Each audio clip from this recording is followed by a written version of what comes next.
Okay, folks, let's get started then. So, Act 4, Scene 3, we've already talked a little bit about it, Emilia, Desdemona. It's gender and class, both, so it's a very interesting passage. It begins with the Willow song, which is going to reoccur and will be resung by Emilia when she dies, so it has a certain kind of poignancy. It clearly seems to have been recognisable to the Jacobean audience. We don't know exactly what its origins are, etc., and to the extent to which it would be known to the audience. She identifies it firstly as a song that was sung by her mother's maid, whose name was Barbary. Now, of course, Barbary seems to refer to the Barbary Coast, so it connects to Othello, doesn't it, in that sense? So it's of great cultural significance. Now, if you were looking for that kind of racist reading of the play, then you might say that this kind of area then is kind of shrouded in, possibly male violence and female suffering, etc. You could say it connects in that kind of way, couldn't you? And that this idea of this lament for male behaviour, which we will see occurring through it, is typical of kind of Othello's behaviour. But I think that that's probably a bit of a restricted reading. It's an interesting song. It has the reoccurrence of this idea of the willow. The willow tree does seem to be a symbol of grief. It's often pictured in that particular way. It seems to be a song of lament rather than protest. And that's a very important distinction. Okay? So if you're a feminist critic looking at literature, you might often believe that the romance genre is a bad thing, because quite often it portrays women as victims of men, they're castaways, etc. And Desdemona could seem like a very damaging character from a feminist perspective. That not only does she accept all of this violence, etc., she almost embraces it, a kind of victimhood. That might be one way of looking at it. I would suggest that is a shallow way of looking at her. I think the song is embedded with resistance, even though it may not be overt or explicit resistance. There's a sense of sadness and of being wronged. She says, "Let nobody blame him, his scorn I approve." Horrendous thing for women to say, isn't it? Almost like Stockholm Syndrome kind of thing, isn't it? Yeah? It's the wind. But I think it's going to move outside of this paradigm or this kind of ideology of sacrifice, and it might be a little bit more sad than that. In terms of the form of the songs, etc., there are a lot of liquid sounds in there, aren't there? It's very lyrical, it's very flowing. It is actually quite dramatically and theatrically effective, because we understand it as being the kind of prelude to the killing, to the catastrophe, isn't it? So in that sense, I think it's very effective dramatically in preparing the audience for that. Because, in a sense, she's preparing and singing on her deathbed, which is going to occur. Then we move on here. He says here, she says, "'Tis neither here nor there." That's Emilia. So you notice there's a kind of practicality, you could argue almost a kind of hardness about Emilia, a kind of worldliness that is entirely absent in Desdemona. But check this out. "I've heard it said so. Oh, these men, these men." Here's my question, guys. Does that sound like protest? Is that acceptance or protest? That, to me, is protest. It's somebody who's being taught, who's working within the conventions of patriarchy, who's being taught to accept the kind of status quo of gender. But I would argue that pain surfaces at this moment and shows that within the Willow song, it's not merely about acceptance, it's more than that. It goes beyond this idea that relationships are about female sacrifice, etc. Okay? And then Desdemona, interestingly, goes on to reflect about women. Because obviously here she's thinking about the issue of fidelity, okay, and the accusations that are made against her. She says, "Tell me, Emilia, that there be women who abuse their husbands in such gross kind." Again, we see the idolism, the lack of experience, the lack of worldliness, We know that she was shut up at Brabantio's house before she elopes with Othello. We know that she is extremely sheltered, and if we're to take Brabantio's description of her seriously, he says that she was frightened of her own shadow. Do you remember that? Before Othello came. So I think that's quite interesting, isn't it? And Emilia, this more practical, worldly person, there be some such, no question, look at the finality of that. And there's no kind of shock or horror with that. And Desdemona again. So we see this really interesting interchange between them. We see two different types of women. Now, from a Jacobean point of view, would it be considered pretty unusual for women to speak so freely outside of gender norms like this? Well, we don't know exactly, but my speculation would be that it would. Just like Lady Macbeth would horrify audiences. How would audiences have reacted here? Would it be with a kind of knowing smile saying, oh, that's the real world? Or would it be like, oh, I'm surprised to hear a woman speak in such a rebellious manner? Again, it's not really clear for us. Emilia says, why would she not? And notice Desdemona, not by this heavenly light.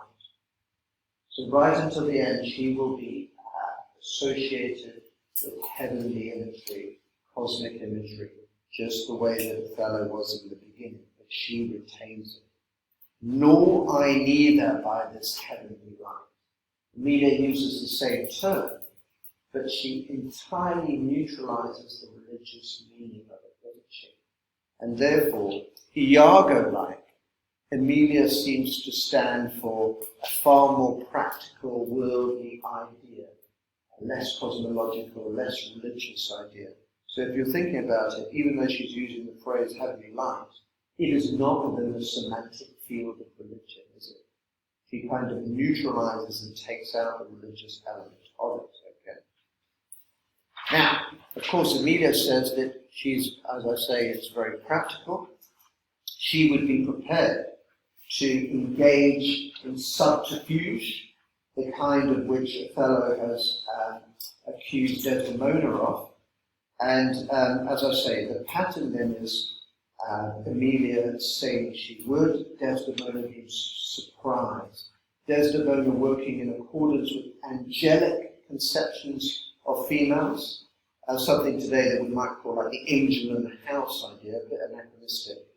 That there would certainly have been a Jacobean equivalent of this idea of woman as pure spirit, without appetite, without cynicism, and that being seen as a highly idealistic kind of representation of a woman.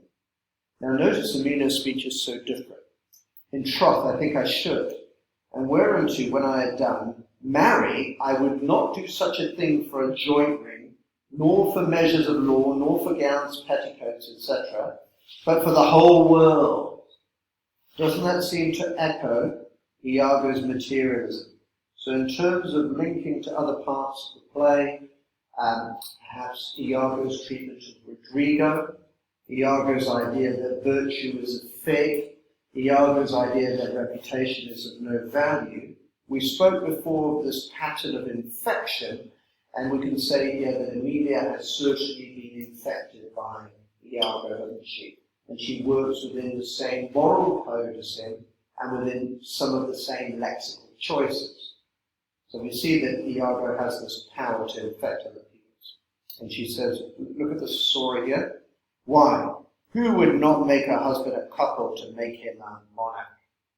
It's a very modern, unidealistic, cynical, materialistic, post-God kind of idea of the world in which virtue is not seen as valuable. Self-advancement is seen as valuable. Okay. What we need to remember, though, what we're doing, Emilia, she's going to undo a lot of this, and later on she's going to be a very idealistic character when she willingly and voluntarily dies with Desdemona. So she's later going to undo a lot of this language, and we could see that as a kind of reversal of infection, couldn't we? We could argue that Desdemona, I don't know if I can use the word, de-infects. What would the correct word be, guys? Anyone go down? Cures, or something like that, yeah? Takes out the infection, draws out the infection, or something like that, okay? So this idealism, we could say, has a kind of effect on Emilia, perhaps reintroducing a less cynical view of life. And I think I've written here the audience gasps because Emilia says, I should venture purgatory for this. Now, Catholics believe that if you didn't go to hell or heaven, if you'd been sort of semi-bad, like most of us, you'd go to purgatory, and you would suffer for a few hundred years there, and you'd clean or cleanse your soul so that you could then go on to heaven, and we didn't have to go to heaven. Okay? It's quite a shocking, blasphemous thing to say. Although saying that, of course, in Protestant England, because now England is a Protestant country, purgatory was no longer taught. It's a Catholic idea. But I still think the audience would go, wow, that's quite something for a female to say. You know, being so blasphemous, so radical, so pungent, such a strong opinion. Okay? And of course, Desdemona represents the commitment to idolism. She says, pursue me, if I would do such a wrong for the whole world. So she rejects this idea of material gain, doesn't she? She sticks with virtue, and she eschews the cynical view that comes via Iago through Emilia. Okay? And Desdemona, to the end, has an idealistic conception of what it is to be a woman. I do not think there is such a woman. So her definition of femininity is based so entirely upon a virtue model that has been inculcated into her. That said, like I showed you earlier, there is evidence of resistance and pain, isn't there, that manages to seep through. Emilia here says, yes, a dozen, and as many to the vantage as would stall the world they play for. So completely contradictory her mistress. Now, we mustn't forget about power and class here. Why is that important? Well, because Emilia is speaking incredibly freely to her mistress. A few years ago, we had a production of Othello here in Dubai, and we took the sixth form students to see it. And it wasn't particularly good, but this scene was interesting. They chose to have them drinking together. And I thought that was quite interesting. Because there is a kind of informality in this, isn't there? So that if we look at it, Emilia shows no consciousness of status and class. She speaks incredibly freely. And if we actually look at like the power dynamics of it, it appears to me that Desdemona is posited as being quite ignorant and unworldly, and Emilia is attempting to instruct her. So we have kind of inversions of power, don't we? So it'd be quite interesting to do like a political reading of this scene, in addition to a kind of gender reading as well. And Emilia goes even further, and she becomes quite graphic.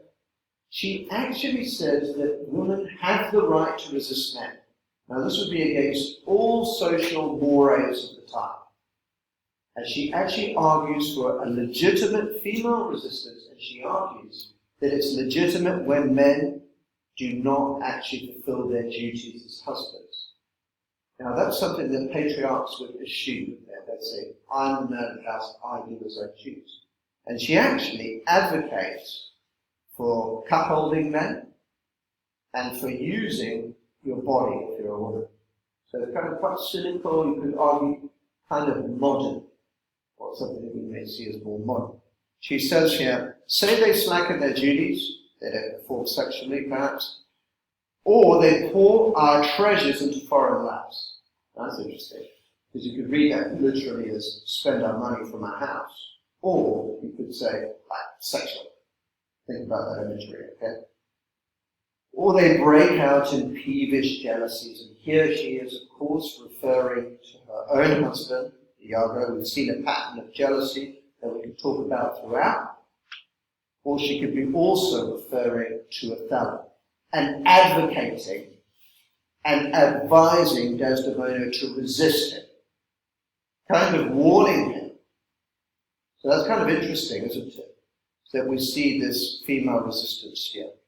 So it's a kind of a test, isn't it, to Desdemona, whether she will accept some of Emilia's work.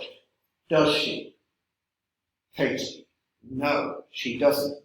She says, good night, heaven send me such uses, send not to pick bad from bad, but by bad to men. Which is a sort of roundabout way of saying two wrongs won't make a right. I'm rejecting this idea. And she's going to go to her deathbed then as not accepting Emilia's idea that men can be wrong and that women are right to resist, etc. She's going to her bed as a kind of idolist.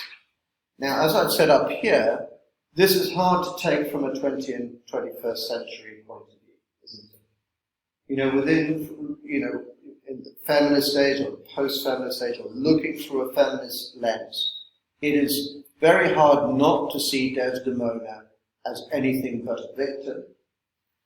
But obviously in Jacobean audiences are unlikely to have seen her in that way. How they saw her, we don't know. Because there is an element in which she transgressed, isn't she? She did deceive her father, as he claims that she did. You could argue that some people would see her as deceiving her tribe, couldn't you? So it's a very complex play, and I can't close down all of these interpretations. I think it's likely that different members of the audience would interpret the play in different ways. It sounds like a bit of a pop-up. Final thing I want to draw your attention to is, like Iago, Emilia has fascinating lines. Look at these really harsh rhetorical questions, and where she says, when they change us for others, is it sport?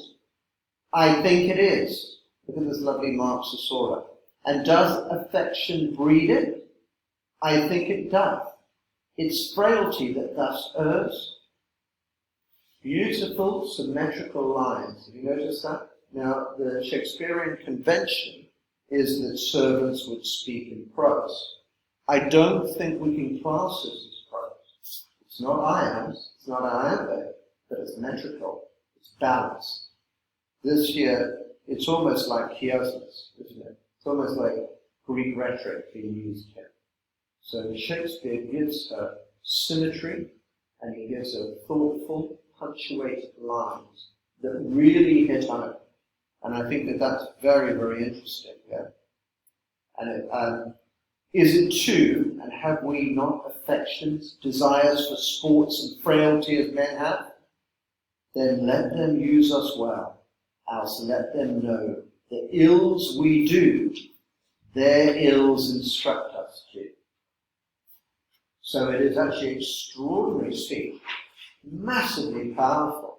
If you're a feminist critic, incredibly valuable speech to look at, and to see female resistance in an age where it was very difficult to get female voices speaking in this particular way.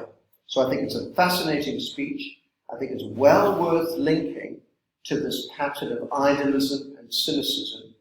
And the contrast between Desdemona and Emilia is absolutely remarkable. However, later we're going to see that Emilia is killed,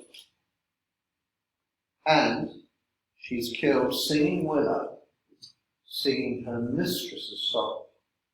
So does that mean that this powerful voice of resistance is neutralized? I don't think so. I still think it speaks through the play extremely powerfully.